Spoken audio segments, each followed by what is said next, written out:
नमस्कार दोस्तों, इमरजेंसी के 50 साल बाद भी बीजेपी लोगों को इमरजेंसी की याद दिलाती रहती है, जिसके वजह से कांग्रेस के नेता लोग चिढ़ते रहते हैं कि आखिर बीजेपी इमरजेंसी पे बात क्यों करती है। बात तो सही है। सबसे बड़ी बात है दोस्तों कि पहले जो नेता लोग इमरजेंसी के खिलाफ थे, यानी जो नेता लोग अपनी पार्टी इमरजेंसी के खिलाफ खड़ी की और बहुत ज्यादा दिनों तक किसी राज्य में शासन भी चलाई, आज उसी पार्टी के नेता लोग पता नहीं क्या मजबूरी है कि इमरजेंसी के खिलाफ बोलने में डरते। कौन है ये लोग? इमरजेंसी को लेकर न्यूज चैनल पे एक डिबेट हो रहा था। उस डिबेट में सपाई प्रवक्ता किस तरह से बीजेपी के प्रवक्ता से इमरजेंसी को लेकर तू मैं करने लगे, आप लोग खुद ही देख लीजिए। मेरा आपसे एक रिक्वेस्ट है, मुलायम सिंह यादव पर जो बात करी उस पर रिएक्शन सुन ले अमित जी। अरे यार, अरे सुन लीजिए यार, आपको शहजाद पूनावाला से कोई बहुत प्रेम है, 1 to 1 बैठा करिए, घर गृहस्थी की बात वहीं कर लिया करिए, ना निगहत को बुलाने की जरूरत है ना मुझको बुलाने की जरूरत है। और मैं अनइंटरप्टेड आपसे वक्त चाहूंगा, बीच में बोलिएगा मत। ठीक है, बोलिए बोलिए, 40 सेकंड बोलिए।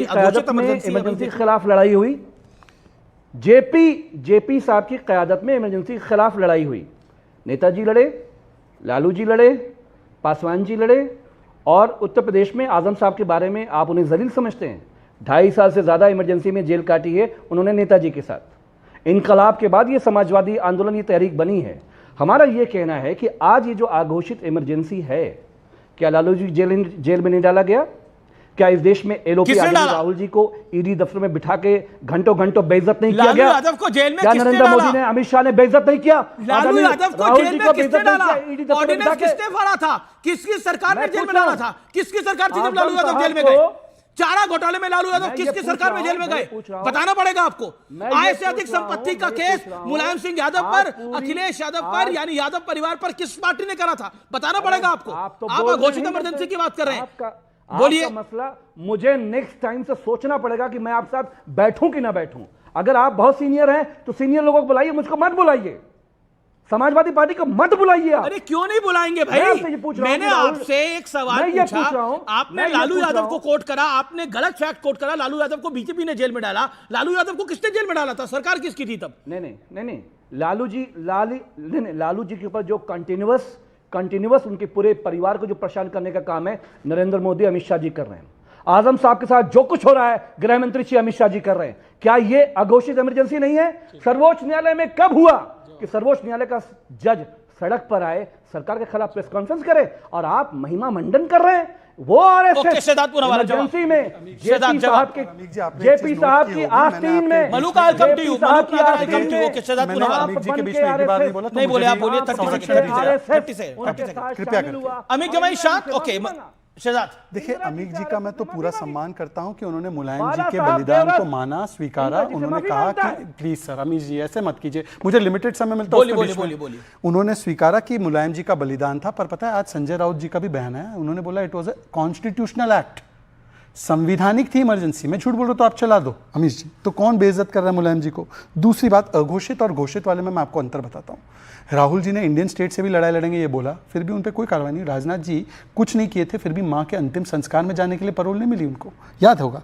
तीसरी बात, मैंने एक सवाल पूछा मेरी बहन से कि राजीव जी ने जस्टिफाई किया था, 5 सेकंड प्लीज, 5 सेकंड, तो उसको आप जस्टिफाई करने वाली चीजों को खंडन करते हो। लालू जी को जेल 97 में पहली बार यूएफ की सरकार थी तब भेजा गया, 2013 में पहली कन्विक्शन, और 6 बार कोर्ट ने कन्विक्ट किया है भाई साहब, मैंने नहीं कन्विक्ट किया है। इनफैक्ट मुलायम जी का डिस्प्रोपोर्शनेट एसिड हमारी सरकार में बंद हुआ। 10 second reply, 10 to 20 second reply, then Vivek and Maluk नागर।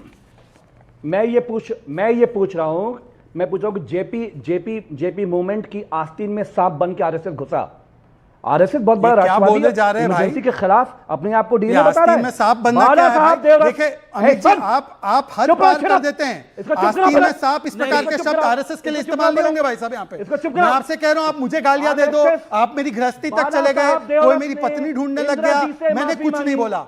आप आरएसएस के बारे में इस प्रकार की बातें करेंगे ना तो अमित भाई देखिए फिर मर्यादाएं हमको भी तोड़नी आती है। इस प्रकार से नहीं होगा।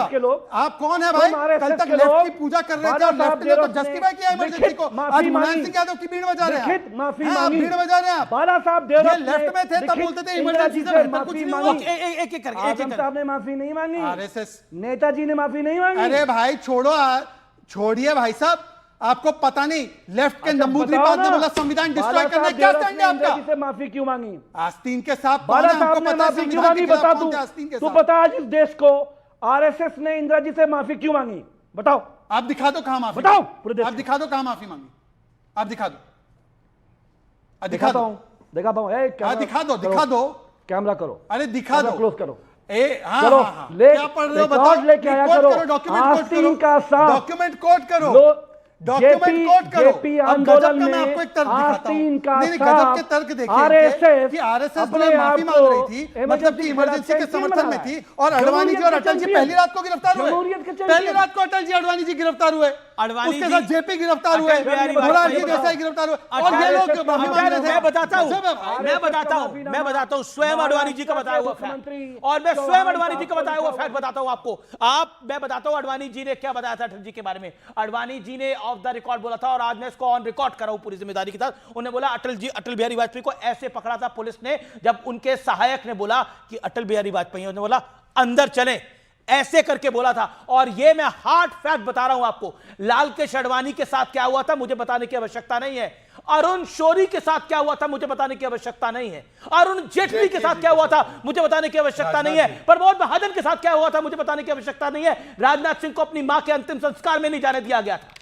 राजनाथ सिंह को अपनी मां के अंतिम संस्कार में नहीं जाना गया था। और नरेंद्र मोदी के साथ क्या हुआ था यह मुझे बताने की आवश्यकता नहीं है। पूरी की पूरी किताब छपी हुई है। आप कुलदीप नैयर से जान सकते हैं, समझ सकते हैं, उनको पढ़ सकते हैं क्या कुछ हुआ था। इतना दुखद हादसा था इमरजेंसी, आप सोच नहीं सकते। जयप्रकाश नारायण की जान चली गई।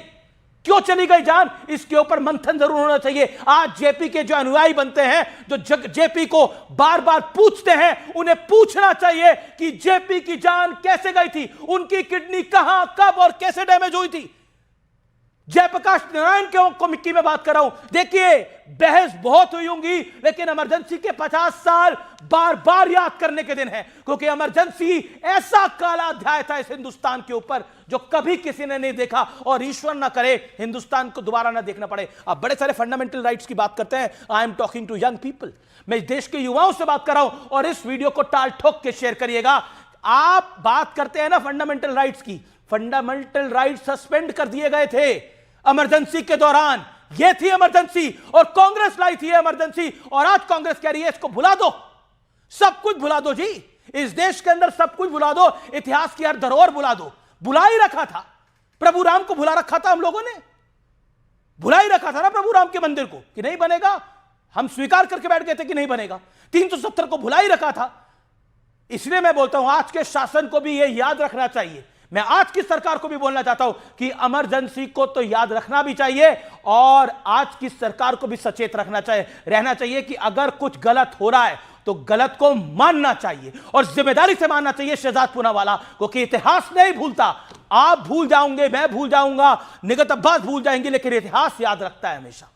और इसलिए मैंने आज इस विषय पे बताया, और मैं हमेशा अंडर ओथ रहता हूं ऑफ द रिकॉर्ड बात के, लेकिन आज मुझे यह बात इसलिए बतानी पड़ी कि अटल जी को इस तरह से पकड़ा गया था, ऐसे अटल जी को पकड़ा गया था, उनके सहयोगी द्वारा बताया गया।